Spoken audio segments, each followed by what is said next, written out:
Thanks everybody for coming. This is the Vouched Presents reading series. It's a part of Vouched Books, which the table over here. It's a thing that I do where I sell. It's all small press, independent literature. Basically, it's a guy who loves sentences, loves words, and decided to start up his own printing press because he or she wasn't seeing the books out there coming out from whatever presses are out there, Random House, Penguin, etc. So he was like, I have some spare cash and some spare time, so I'll put out some books. So I sell books that are primarily just put out by one or a few people who love books, and you can find them all over here. I'm around here. I'm a part of the Big Car Collective, and they let me set up here at First Fridays as well. If you want to stop by there.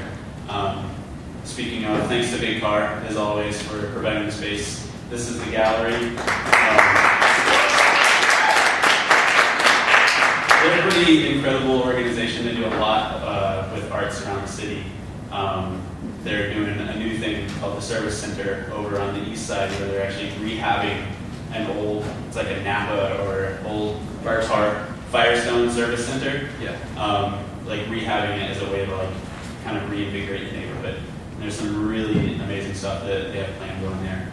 And secondly, this entire thing, they have a sister organization called Second Story, which many of you are aware of 826, the 826 movement, where they get writers to kind of come in and tutor kids and get them excited about writing, literature, finding a voice to express themselves. I'm going to have Jim up here in a little bit after the intermission to kind of explain it a bit more, but it's a really awesome organization.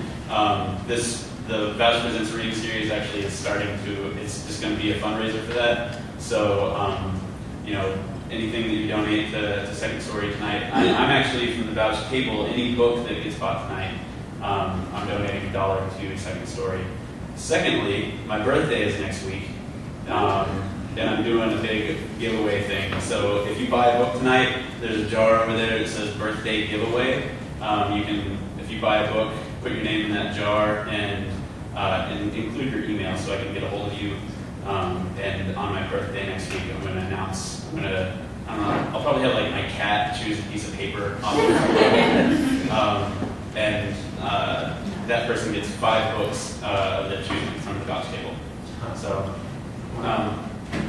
So yeah, with that, all that said, the first reader tonight is Micah Ling. She's actually a recent indie, not native, I guess, but she just moved here a month ago.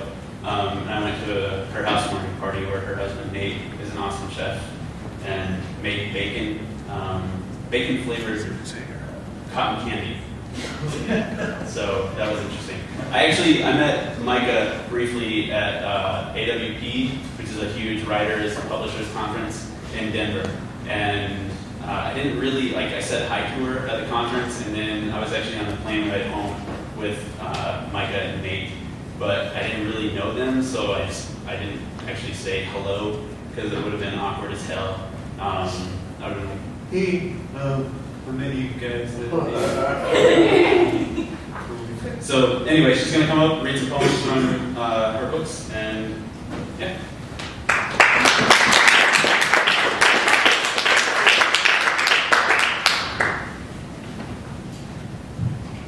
Thanks. Thanks, Christopher.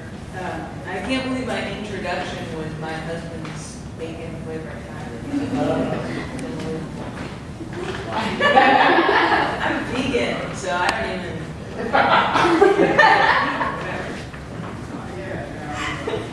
No, I'm just kidding. Thank you very much. I'm super excited to be a part of this. I'm just gonna read a few poems. I'm a teacher, so I'm outlining what I'm gonna read for you. I'm gonna read 3 poems from 3 Islands, and 3 poems from Sweetgrass, and 3 poems from the new book that I'm working on, which I'm going to be reading from my phone. Because, guys, this is the Dropbox is my new favorite app. That's why. So we'll tell you that this is just a new one, and I can be super, super addicted to my phone, which I am. And also our printer is broken. So. The 3 Islands is It's dealing with 3 characters on 3 different islands. Fletcher Christian, who's mutinied the ship called Bounty, which like 3 movies have been made out of, including one featuring Mel Gibson.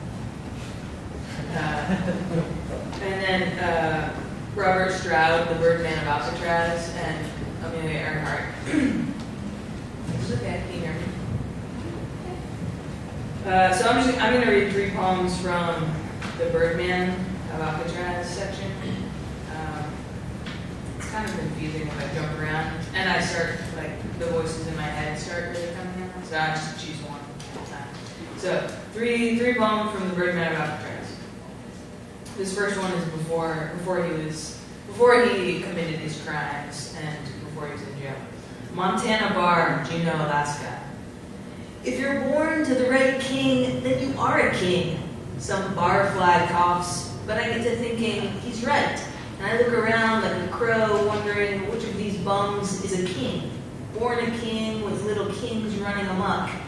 It could be the whiskey, but the locals start passing my bar stool like ghosts with sounds of waves or flames, and soon the man behind the copper counter has the face of a coin. So I scream, I'm a king!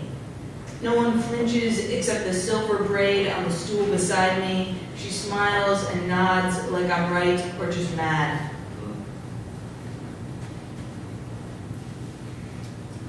I got kind of obsessed with the Birdman of Alcatraz after I went to Alcatraz for the first time, which, if you've ever been, is just like how they feature it in So I Married an Axe Murderer. So it's so great because it's like it's all still there. It's super cool and weird. Cellskin. The dust has dried my skin to a gray that I don't recognize. Looking at feet, toes so far away that they don't even look like toes. Sticks, muddy stones, cracks in hands, some long forgotten riverbed that I just can't get back to, echoing until the dust swallows. Not long enough. Gray skin, paste, the rats don't care. They note my smell, that's all. I could paint this scene. One brush, no paint, just murky water from some other scene. One with red and blue, green, just barely yellow. I might paint shapes, long lines. I might leave my toes out completely. The last one from the Birdman. This is a pantoum. So lots of like repeating lines. It's kind of poem that writes itself. This is just the Birdman remembering Alaska, where he used to live. Losing smell, 1950. Remembering Alaska, the way the snow shaded everything and the wheels of my truck erased 2 gray lines. The way the snow shaded everything down the empty streets, erasing 2 gray lines between the smell of pine smoke and the empty streets. With salmon frying in pans, mixing with pine smoke, a whole town of smells. Tonight's fish frying in pans and bread stuffed in hot ovens, a whole town of smells, begging me to remember before Alaska, before the smell of oven bread, days of skipping school, secrets that came before Alaska, cornfields and boating docks, skipping school to explore corners, the places no one else saw, hideouts in fields under long docks, seeking like a hungry bird. I wanted the places no one else saw, and I wanted more than my share. A hungry bird with a hungry family. Now I just want my smells. I get more than my share as I sit and remember Alaska, driving back to my town of smells, following the gray tracks of my truck. Woo! It's exciting stuff. Sweetgrass, so these are mostly prose poems. My husband and I spent 2 summers in Montana in the middle of the crazy mountains. The crazy mountains is what they were called. I mean, they were crazy, but they're called the crazies. So I wrote all these poems like in our tiny cabin at night. None of these poems have titles. Hike up the hill behind the stables through the thick grass until your joints pull and you feel the shakes. Hike to level land past the still pond and into the pines. Past rusted equipment and busted glass from the old hunting cabin. Wonder when the last grizzled man sat and warmed his feet here. Walk until you're unsure of direction and time, until wind echoes and your eyes scan like a puppy's. Soon you'll trip on a stone and know you're close. Soon more stones and you've nearly made it. When you hear the rush of water, strip down. This is what you've come for. Cry out like the birds above you, whinny if you will. Take your clothes off, all of them. Take a good long look at being naked. Squint at toes and flesh. Imagine gills. This is Mecca. This is home. Why would there be more?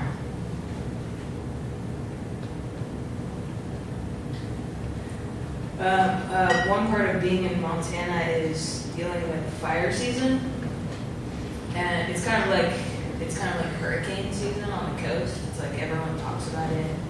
Everyone talks about the fire and the smoke, and you don't really know what's going on until you see it. It's like I remember walking down the street and being like, "Have you ever seen clouds like this?" And someone was like, "That's smoke. Like that's the fire." And then the fire comes, and then the fire doesn't stop. Have you ever seen a barn burn thick smoke, fill the sky, block the sun and clouds? Have you smelled hot fire burning old wood, old grains, straw? Have you heard the whisper, hiss, and pop of it all, the collapse of board after board, the spread of ash and black?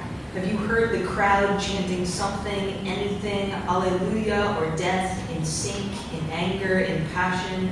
Have you ever gone so fast and wanted to go faster than a fast train or a puma or a scared crook?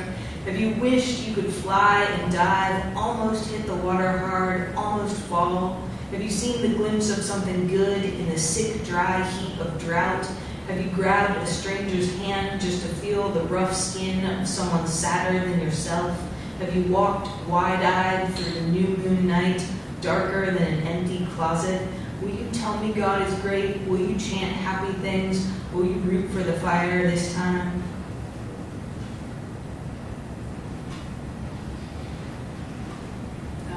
One more poems or the moon was mentioned. It's kind of about the moon. Last week was like the brightest moon in 18 years. Did you see it? It was super bright. Yes. Yeah. Did you see the face of the moon? Not high and holy, not pure and bright. Did you see the bad man moon, the cold night light? This moon show is oil, rust, and rotating gears, forcing the night to carry on. This moon is a stick-up, a sharp whip to the face, an absolute crime. Look away while you still can, shield your eyes from this wreck. The man who snuck in tonight is formerly known as the moon, but was fired for being angry and shining too much light. Sometimes, on nights like tonight, an angry man returns with pockets full of stolen quarters, snatched candles, and ladies' diamond rings. Okay, new book. I know. Technology. So my new manuscript is working on it's called Settlement, and it's dealing with the reservations of this country, mainly the reservations of Wyoming, and sort of parallel with the Palestinian territories in the state of Israel. So each poem is either called Settlement or it's a character's name. So I'm going to read 2 settlement poems and then one Banksy poem. You know Banksy? Yeah. The graffiti artist Banksy. He did some stuff on the wall. So the first settlement is sort of dealing with the reservations, then Banksy, and then a settlement poem is dealing with Palestine. And that'll be done. All right. I kind of like this. Settlement. When we're talking about land stolen, as in 54 million acres of land stolen, then stolen isn't the right word at all. And certainly not past tense. Rape. Raping. Tearing small folds of flesh, making blood. Apples are stolen, candy bars, even watches. This is rape without end. This is forced physical horror. This is tied arms, tied legs, unwanted entry. Throbbing pain. This is cry out until there's no voice. This is what we fear. The fear that's not talked about. It's too coarse. This is what you have nightmares about and choose not to recite, not even to a mother or a brother or a wife.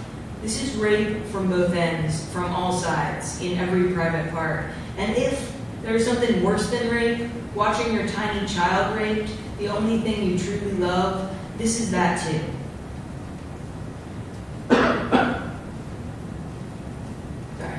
Severe. It's true. Okay, thanks, E. There's something about the path of destruction that turns out flawless. Something about splintered trees and ruin, the first time you see oil in water, hunched crops, the collective pool of blood, nothing matches that color. These things cannot be argued against. There's a storm moving in, and it's the thickest black that exists. Beyond soot and tar and hate, far beyond grudge. The glint of a mirror keeps stealing your eye. It's fixed in the storm, but circling about. Each time you catch a glimpse, it's yourself, but a much younger version. Cute and happy, overly unaware. See this child version, this reality that makes you ache. What in the world happened to the five senses of home?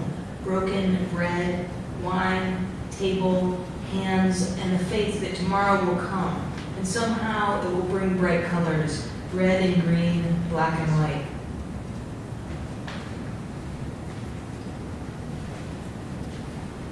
Okay, last poem, Settlement. Thanks again. Thanks, Christopher. Settlement. If ever you've seen a thing dying, a bird or a dog or a man, even an ugly beast suffering, not wanting to die, putting up a fight of fights, you know that look, because it's in us all. That not wanting to die look. It's not fear or survival, but something else. Have you ever seen a thing seize or bleed or cry out, really hurt? You know that ache. It's so much like falling in love. Hearing a song that brings you back, one that gives a stomach flip. You've fallen in love. Of course you have. And that you've seen things fail. Both are unmistakable. Both are like going blind.